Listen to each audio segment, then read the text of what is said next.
The ballroom glittered like a jewel box cracked open, light bouncing from crystal chandeliers and mirrored walls, every guest concealed behind silk and feathered masks.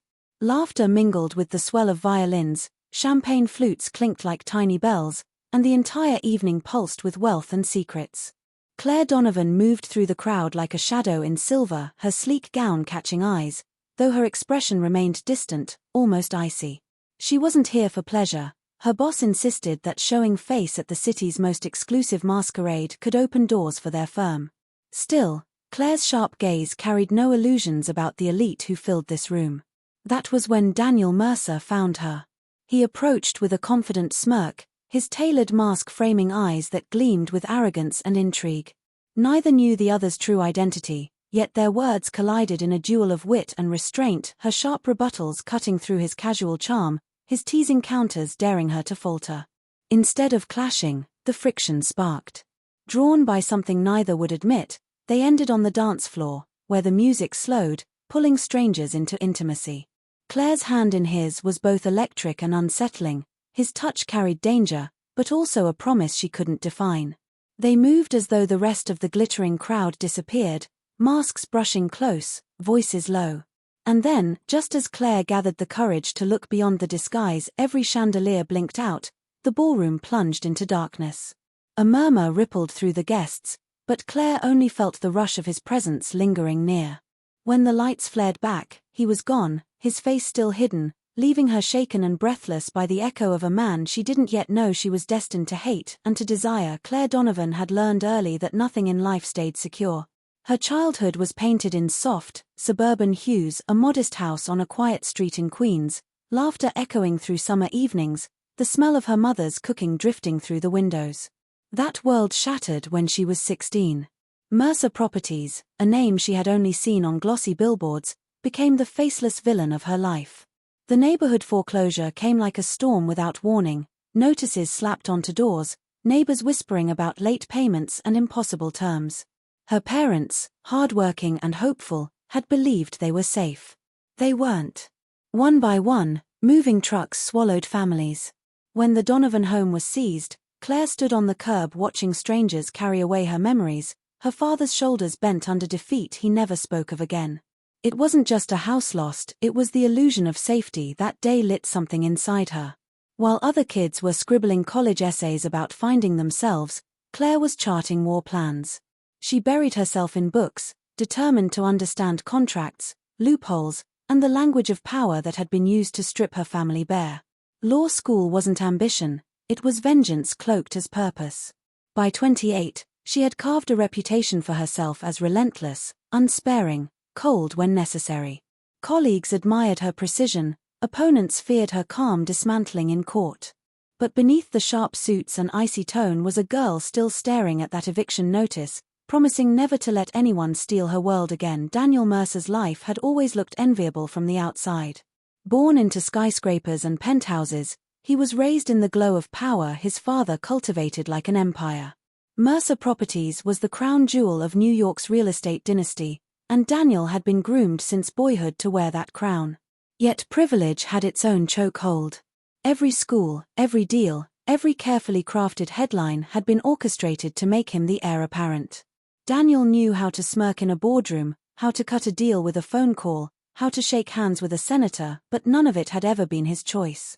His father, Richard Mercer, was ruthless, a man who measured worth in profit margins and crushed neighborhoods like pawns. Daniel had long stopped trying to argue. His rebellions were quiet, late-night sketchbooks filled with architectural designs he'd never build, donations slipped anonymously to charities his father would sneer at. The world saw an arrogant heir. Daniel saw a prison of glass towers with his name etched on every wall. Now, at 30, the inevitable was here. His father's health was faltering, investors were circling, and the company demanded a Mercer at the helm. Daniel was preparing to step into leadership not because he wanted it, but because walking away would destroy thousands of livelihoods tethered to the company's machinery. He wasn't blind to its sins. In fact, he carried them like lead in his chest. More than anything, he wanted to dismantle the cruelty his father built to reform the beast from the inside. The irony was cruel. The boy raised to inherit power dreamed only of freeing himself from it. Present day found Claire and Daniel circling each other without knowing it, enemies poised on opposite sides of the same battlefield. Claire, newly promoted at her firm, was spearheading a class action lawsuit against Mercer Corporation families displaced by predatory foreclosures, tenants driven out by sudden evictions, neighborhoods gutted for luxury developments. The case was personal, though she'd never admit it aloud. Her boss called it the fight of the year. For Claire, it was the fight of her life. Meanwhile, Daniel was walking into boardrooms that smelled of polished oak and fear, trying to steady a sinking ship without turning into his father. Whispers followed him that he was softer, that he lacked Richard's killer instinct. They were right, and Daniel wanted it that way. He drafted reforms late into the night, pushing for fairer housing initiatives, more humane contracts, transparency his father had always despised. But he was swimming against a current of cutthroat executives, and the Mercer name was a double-edged sword. It gave him power, but also branded him as complicit in every cruelty committed before. Neither knew that destiny had already twisted their paths together.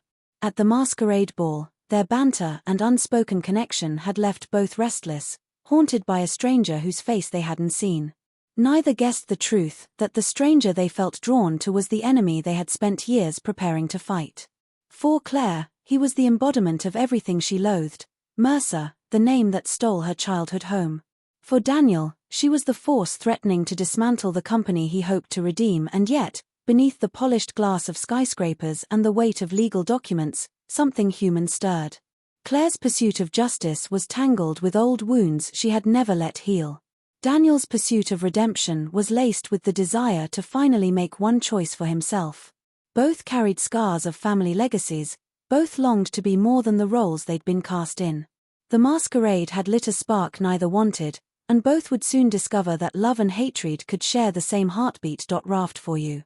The first time Claire Donovan truly laid eyes on Daniel Mercer across the courtroom, her pulse did not quicken the way she expected when confronting an opponent whose last name had shadowed her family for over a decade.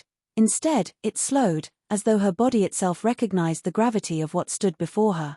The slate-gray suit draped over broad shoulders, an air with an amused, almost careless expression that seemed to mock the very seriousness of the proceedings, as if the lawsuit, one the entire city had been watching, one with headlines splashed across every business page, were nothing more to him than an afternoon distraction. And yet Claire knew better, because she had studied him, studied Mercer Corporation, studied every corner of the empire that had swallowed her childhood, and she understood.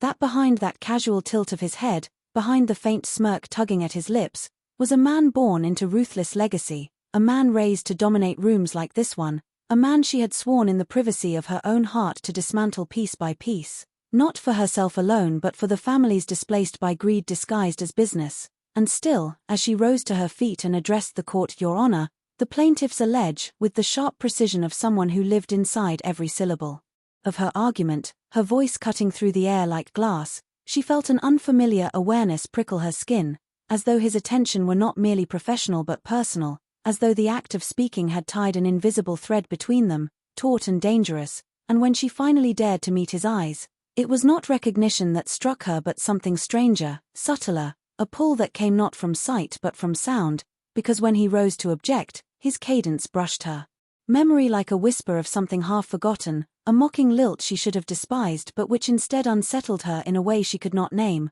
reminding her absurdly of music, of strings echoing in a chandeliered hall, of a man's voice in the dark, laughing too close. Daniel felt it as well, though he would never admit it to the legal team murmuring at his elbow, because while he had read Claire Donovan's name on the filings, while he had studied her background and quietly admired her reputation for dismantling opponents with surgical calm, nothing in the paperwork had prepared him for the way her presence struck him in person, sharp and electric. Nothing had warned him of the strange familiarity in her tone, the way her rebuttals seemed to complete a conversation he could swear they had already begun elsewhere, in another world perhaps, and though the judge moved briskly, insisting on objections and motions, every exchange between them hummed with a resonance too pointed to be accidental. By the time the gavel fell to adjourn, Claire's colleagues were quick to praise her, clapping her on the shoulder, whispering admiration for her poise, and she nodded tightly, already plotting strategies for the next round, refusing to let the weight of her opponent's name distract her. Yet as she walked the marble hall and passed near him, she caught the sound of his voice again, low and almost teasing as he addressed his team, and it swept across her like a note plucked from memory, her chest tightening against her will, forcing her to shake it off with fury, because Mercer's did not deserve space in her memory, not in her mind, not in her veins, not ever. But fate is never disciplined, and over the weeks that followed it seemed almost cruel in its insistence on weaving them together in places neither wanted to be seen. At a senator's fundraiser where Claire arrived under her firm's orders, standing tall in navy silk while Daniel entered as the corporate face of Mercer, their eyes locking across the glittering crowd as stiff smiles and cooler nods stood in for words, each silently daring the other to blink first. At a gallery opening where Claire had allowed a friend to drag her out for once, only to spot Daniel by a sculpture of twisted metal, a glass of wine in his hand, his gaze finding hers before either could look away, the space between them heavy with recognition, though neither approached, and every single time, they parted with nothing more than distance and decorum, an unspoken agreement to avoid crossing lines, to protect themselves from the danger humming between them, and yet both knew, though neither confessed, that these collisions were not accidents but inevitabilities, each encounter stirring the same echo of a night Claire had tried to bury, the masquerade ball where music and mystery had tangled her fate with a stranger whose face she never saw, a stranger who haunted her still.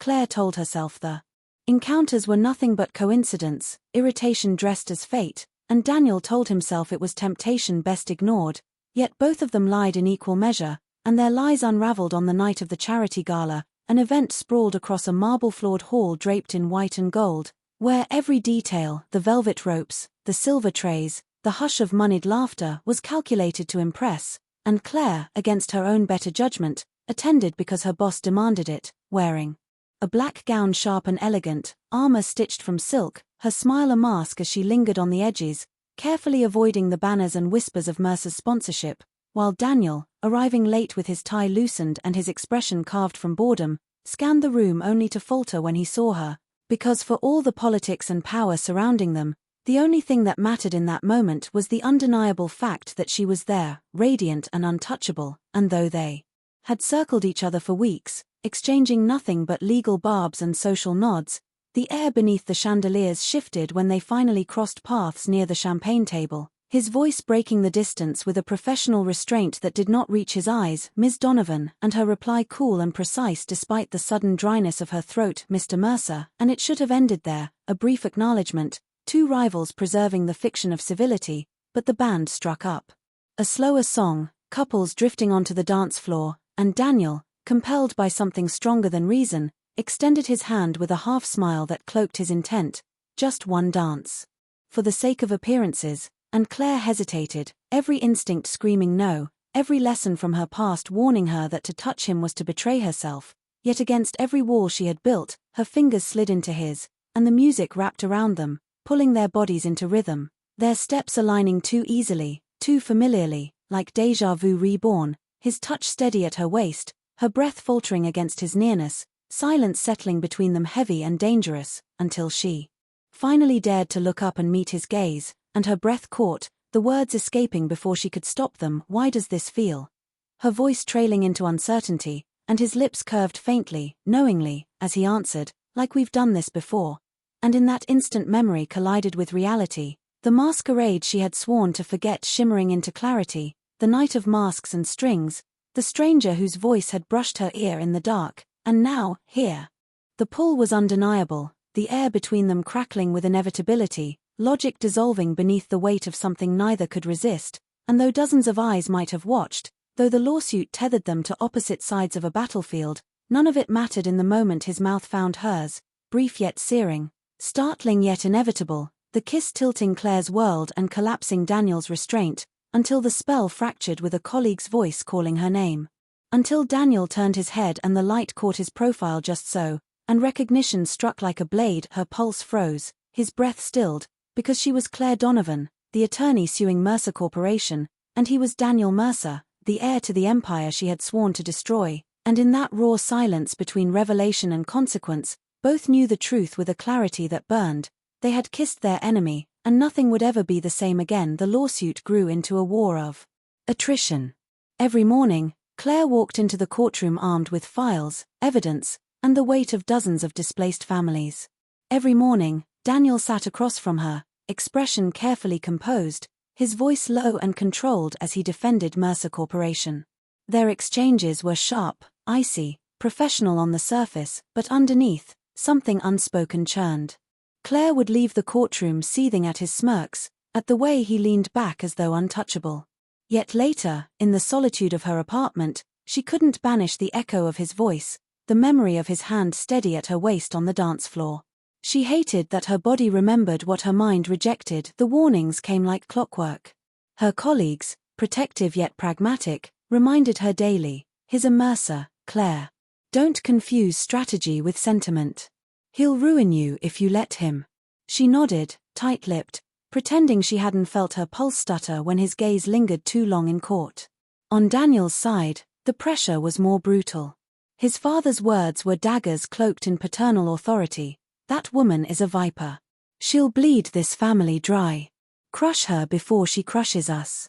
Daniel gave the expected nod, but inside, every insult leveled at Claire only deepened his defiance.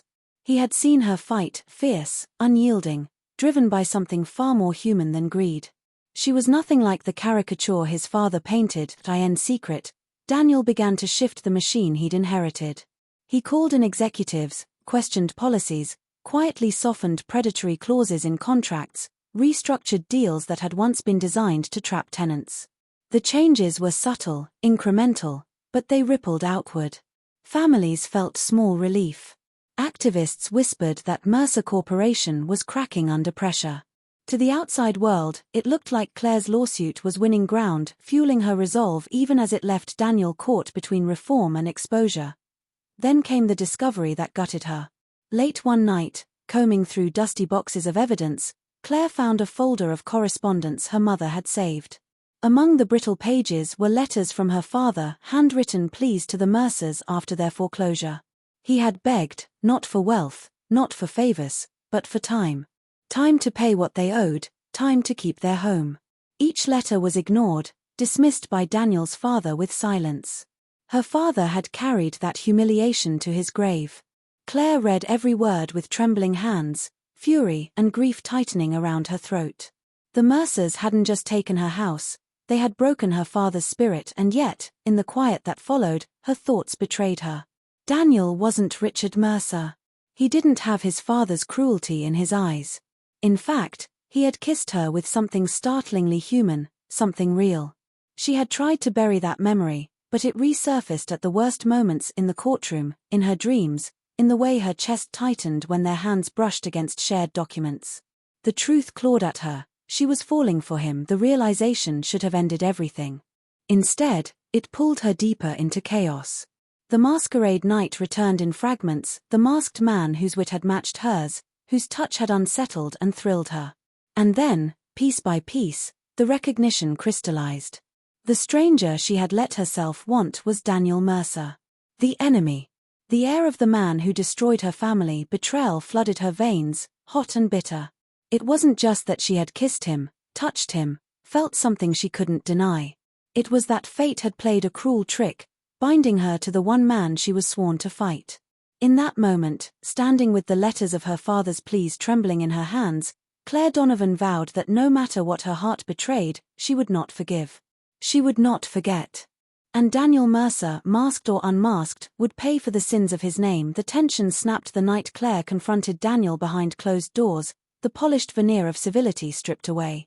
Hours earlier, in court, their clash had been brutal, every objection, every counter-argument a dagger between them. Now, standing face to face in the dim light of his office, Claire's voice shook with fury. "You knew, didn't you? From the very start, you knew who I was. You were playing me." Daniel's denial came fast, raw. "Claire, I swear, I didn't. I never connected you with," but she cut him off, slamming a folder onto his desk. Inside were her father's letters, brittle pages heavy with desperate pleas ignored by the Mercers. Daniel's composure crumbled as he read them, the weight of his family's sins dragging him to the edge of despair. For the first time, the mask of arrogance fell away, leaving a man who could no longer defend what his bloodline had built. "My father did this," he whispered, voice breaking. "He destroyed you. He destroyed so many."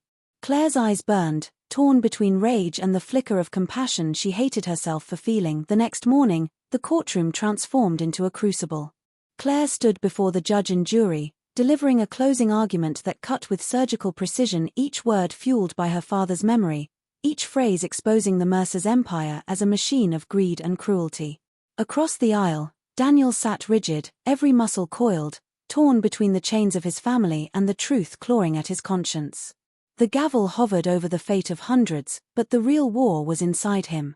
And then, in a move that shattered the room, Daniel rose. To the shock of counsel, to the fury of his father, he requested to testify. Taking the stand, he turned his back on the legacy that had shaped him. These practices, he admitted, voice steady though his hands trembled, are indefensible. I will not protect them. I will not protect him. Gasps rippled through the courtroom. Claire froze, scarcely able to breathe as Daniel, the Mercer heir, dismantled his own empire under oath. In that moment, he severed blood ties to side with justice and, though neither dared say it aloud, with her. The verdict came down like a thunderclap. Mercer Corp found liable, ordered to pay sweeping restitution to the families it had displaced. The courtroom erupted in murmurs, reporters already scrambling for headlines. But Claire sat still, her hands trembling as relief washed through her. For the first time in years, her father's silence felt broken, his unanswered letters transformed into a voice carried through her fight. Justice had been won, not perfectly, not enough to restore what was lost, but enough to close the wound that had driven her for so long. Across the aisle, Daniel remained motionless, watching his father's empire crumble. Richard Mercer's fury was a storm, but Daniel did not flinch.